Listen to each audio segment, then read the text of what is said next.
السلام علیکم، ہمارے چینل اسلامی مشاہیر کی کہانیوں میں خوش آمدید۔ اگر آپ نے ابھی تک سبسکرائب نہیں کیا تو برائے کرم سبسکرائب کریں۔ وعلیکم السلام۔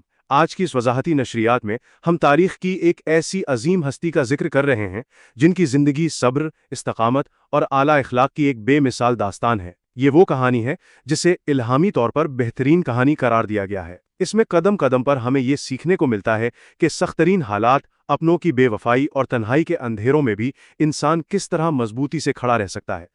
تو سب سے پہلا اور بڑا حیران کن سوال جو فوراً ذہن میں ابھرتا ہے وہ یہ ہے کہ آخر کیسے ایک کم سن بچہ جسے محض چند سکوں کے عوض ایک بازار میں بیچ دیا گیا تھا، آگے چل کر مصر جیسی عظیم سلطنت کا حکمران بن گیا۔ بالکل، اور یہ سفر کوئی سیدھا یا آسان راستہ نہیں تھا۔ دھوکہ، صحرا کا ایک گہرا تاریک کنواں اور غلامی کے بازار، ان سب کو پار کرتے ہوئے اقتدار کے اعلیٰ ترین مقام تک پہنچنا واقعی رونگٹے کھڑے کر دینے والا سفر ہے۔ اس سفر کے ہر موڑ پر ایک نیا امتحان تھا اور ہمارے لیے زبردست اسباق چھپے ہیں۔ باب پہلا، خواب اور بھائیوں کا حسد۔ جی، یہیں سے ایک عظیم پیشگوئی اور کٹھن آزمائش کی شروعات ہوتی ہے۔ اس ساری کہانی کا آغاز دراصل ایک بہت ہی پراسرار اور شاندار خواب سے ہوتا ہے۔ جب ان کی عمر بمشکل 12 سال تھی تو انہوں نے خواب میں دیکھا کہ 11 ستارے اور سورج اور چاند ان کے سامنے سجدہ ریز ہیں۔ یہ مستقبل کی ایک بہت بڑی نوید تھی۔ ان کے والد، جو خود ایک جلیل القدر پیغمبر تھے، اس خواب کی گہرائی کو فوراً سمجھ گئے اور خاص تاکید کی کہ یہ خواب اپنے سوتیلے بھائیوں کو ہرگز نہ سنانا، مبادا وہ حسد کا شکار ہو جائیں۔ لیکن دیکھیں حالات نے کیسا تیزی سے پلٹا کھایا۔ خواب دیکھنے کے کچھ ہی دن بعد بھائیوں کے دلوں میں حسد کی آگ اس قدر بھڑک اٹھی کہ وہ انہیں ایک بہانے سے شہر سے دور لے گئے۔ صحرا میں جا کر انہوں نے اس معصوم بچے کو ایک انتہائی گہرے اور تاریک کنویں میں پھینک دیا۔ ذرا تصور کریں اس 12 سالہ بچے کی کیفیت جو اندھے کنویں میں بالکل تنہا تھا۔ پھر چند ہفتوں بعد ایک تجارتی قافلے نے انہیں پانی کے ڈول کے ذریعے نکالا اور غلام بنا کر اپنے ساتھ طویل سفر پر لے گئے۔ یوں وہ قافلہ کئی سالوں کی مسافت کے بعد انہیں مصر کے بازار تک لے آیا۔ باب دوسرا، کنویں سے محل تک، یعنی غلامی کے بازار سے سیدھا اقتدار کے ایوانوں کی جانب، پہلا حیرت انگیز قدم۔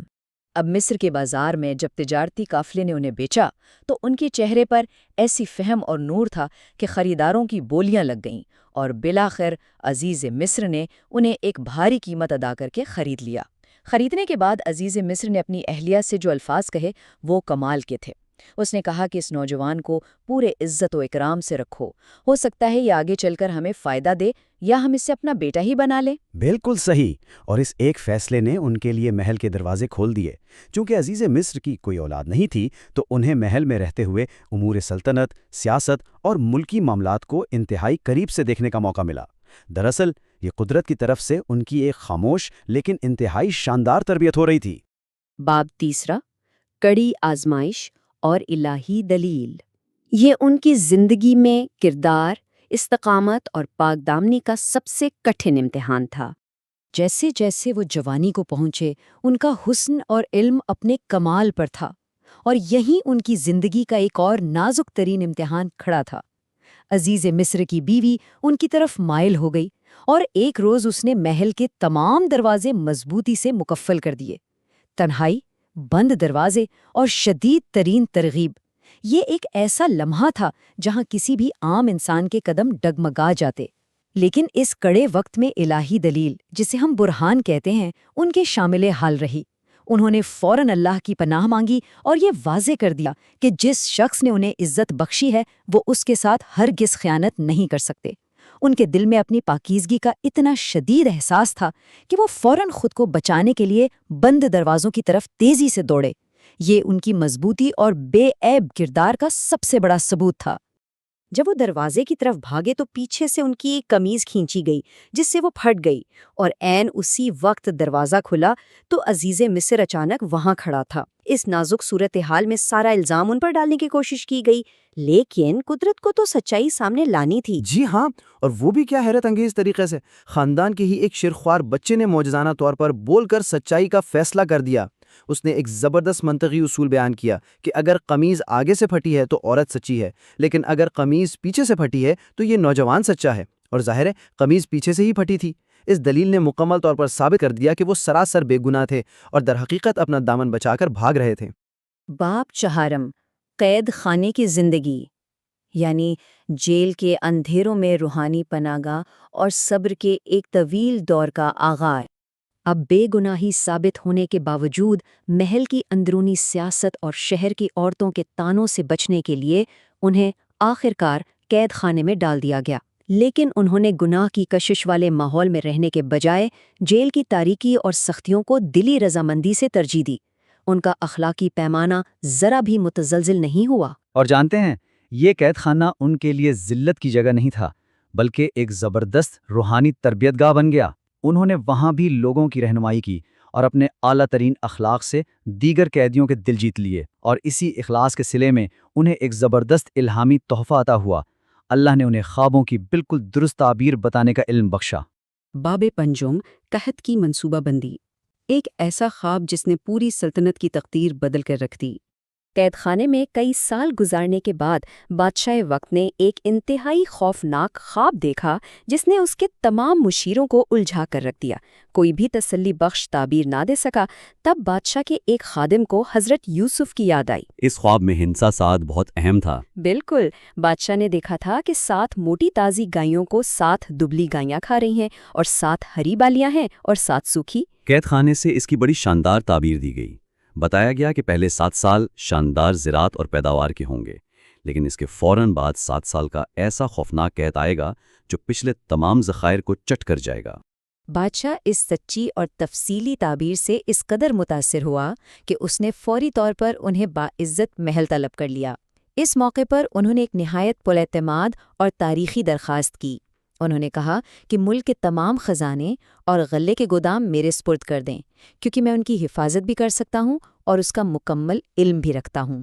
ذرا سوچئے، ایک شخص جو ابھی قید سے نکلا ہے، وہ اپنی قابلیت پر اتنا بھروسہ رکھتا ہے کہ پوری سلطنت کی معیشت سنبھالنے کی ذمہ داری مانگ رہا ہے۔ بادشاہ نے بھی ان کی دانشمندی اور امانت داری پر کامل یقین کرتے ہوئے انہیں پورے مصر کا مختار اعلیٰ مقرر کر دیا۔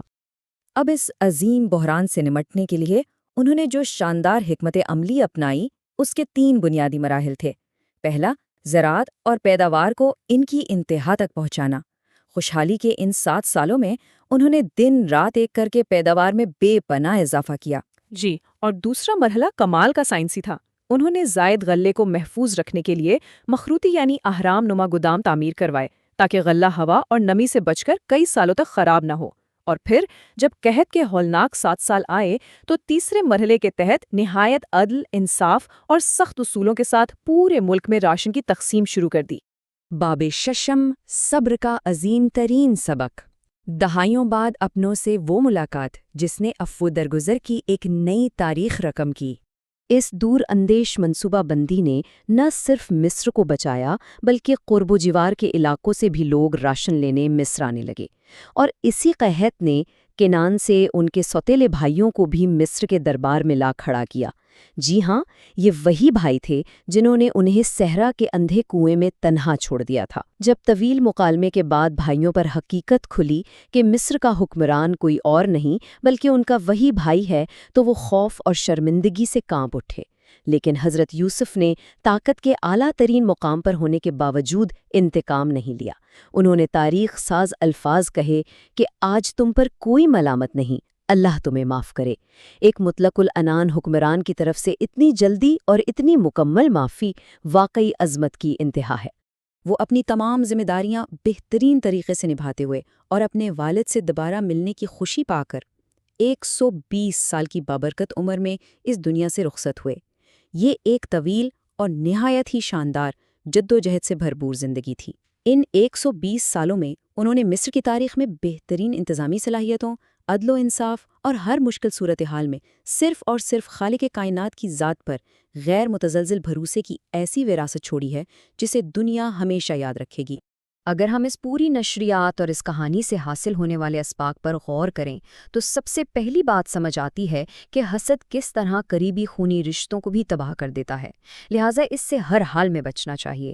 دوسری بات، مشکلات خواہ کتنی ہی طویل اور کٹھن ہوں، صبر کا دامن مضبوطی سے تھامے رکھنا چاہیے۔ بالکل صحیح۔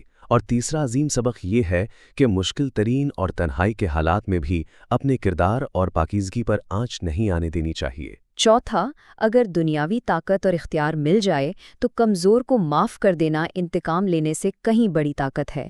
اور آخری یہ کہ کسی بھی ملکی یا معاشی بحران سے نمٹنے کے لیے بہترین عقلی تدابیر اور منصوبہ بندی انتہائی ناگزیر ہے۔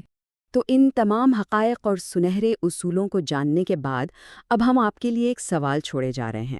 کیا ہم اور آپ اپنی زندگی کے کٹھن اور مشکل ترین اوقات میں اس قدر مضبوط صبر، عفوت درگزر اور ایسی ہی دور اندیش حکمت عملی کا مظاہرہ کر سکتے ہیں؟ یہ یقیناً ایک ایسا سوال ہے جس پر ہم سب کو انتہائی سنجیدگی سے غور کرنے کی ضرورت ہے۔